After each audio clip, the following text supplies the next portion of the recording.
ne sais pas si ça vous arrive, mais moi, la semaine dernière, j'ai passé un petit moment un peu compliqué dans le sens où j'avais vraiment plein d'idées de projets qui venaient dans ma tête à me dire « Oh, j'aimerais bien faire ci, j'aimerais bien faire ça. Oh, mais ça, c'est trop beau. » Par exemple, j'ai vu le Hola Sweater dans le podcast de Emma Tricolibri. Celui-là, il m'obsède depuis que je l'ai vu, c'est terrible. Il y en a beaucoup qui font le Festivio, que ça fait un moment que j'ai envie de faire aussi. Du coup, ça commence à me trotter dans la tête. Je me dis si je veux l'avoir pour les fêtes et tout ça. Sur Johanna, Colibri by Johanna, là, elle est en train de faire une robe à paillettes rouges qui va être de toute beauté pour les fêtes. Franchement, j'ai jamais tricoté de robe, mais ça me fait vraiment trop envie. Donc voilà, plein d'idées, plein de choses qui n'étaient pas forcément prévues. Du coup, en fait, j'arrive à un point où je me dis, oh là là, mais il faut vite que je finisse ça pour pouvoir faire ça. Voilà, et je me dis que des fois, je suis un peu grave quand même. À quel point on peut être drogué du tricot? Ça, c'est ma question. À quel point c'est grave, en fait. Voilà. J'ai pas mal discuté avec ma maman par message qui m'a aidé à essayer de canaliser mes idées parce que là j'arrivais à un point de saturation, c'est-à-dire que je me levais, je pensais tricot, dans la journée je pensais tricot, je me couchais, je rêvais tricot, ça me faisait des nœuds au cerveau même la nuit. Voilà, notamment pour le Hola Sweater, parce que j'ai vraiment trop envie de trouver un fil pour pouvoir faire ce pull parce que il est vraiment trop beau en fait, et de l'avoir vu dans le podcast d'Emma, je me suis dit vraiment faut trop que tu fasses ce modèle, il est vraiment magnifique.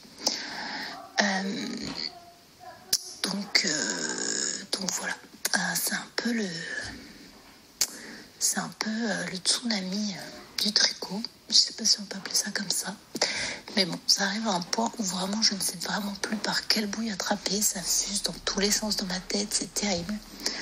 Du coup, ma maman m'a dit, écoute, si t'arrives pas à faire le tri comme ça, pose tes idées sur un papier et après t'essayes de prioriser.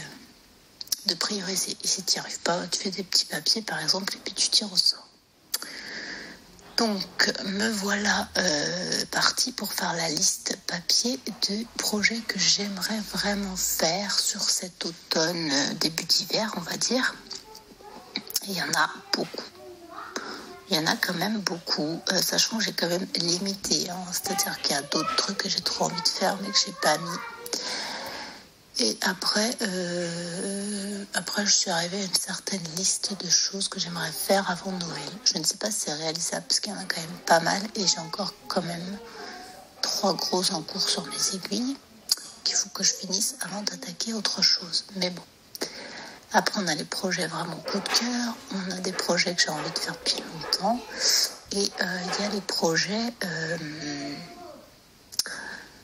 de raison, c'est-à-dire les vieux en cours qui traînent dans un coin depuis un certain temps. J'en ai pas des tonnes, en vrai il y en a que 3 vraiment, mais il y en a au moins 2 qu'il aurait fallu que je finisse, mais je ne suis pas sûre que je le ferai sur cette partie de l'année.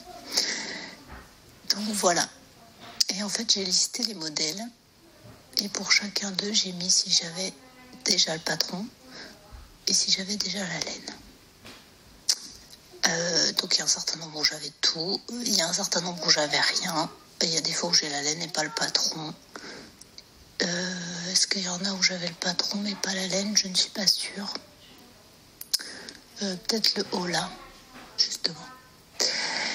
Et après j'ai mis des cœurs à vraiment ce que j'aimerais faire avant Noël pour cette année. Et je sais pas si ça vous fait cet effet, mais en fait, je me rends compte que on va toujours vers ce qu'on n'a pas. C'est-à-dire qu'en fait, les modèles que j'ai choisis, la majorité, je n'ai ni le patron, ni la laine. C'est-à-dire qu'il faut que j'achète tout, alors qu'il y a certains modèles dans ma liste où j'avais tout. Donc, bon, je ne sais pas trop quoi faire. Mais voilà, bon, j'ai sélectionné, on verra si ça change ou pas. Et voilà. Mais est-ce que ça vous arrive d'être dans ces périodes de doute comme ça, à ce point-là?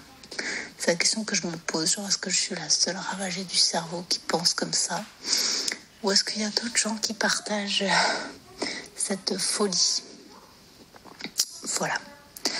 Bon, pour aujourd'hui, c'était tout. J'espère que ça ne sera pas trop long pour le blabla, mais je reviens vite vous montrer mes encours.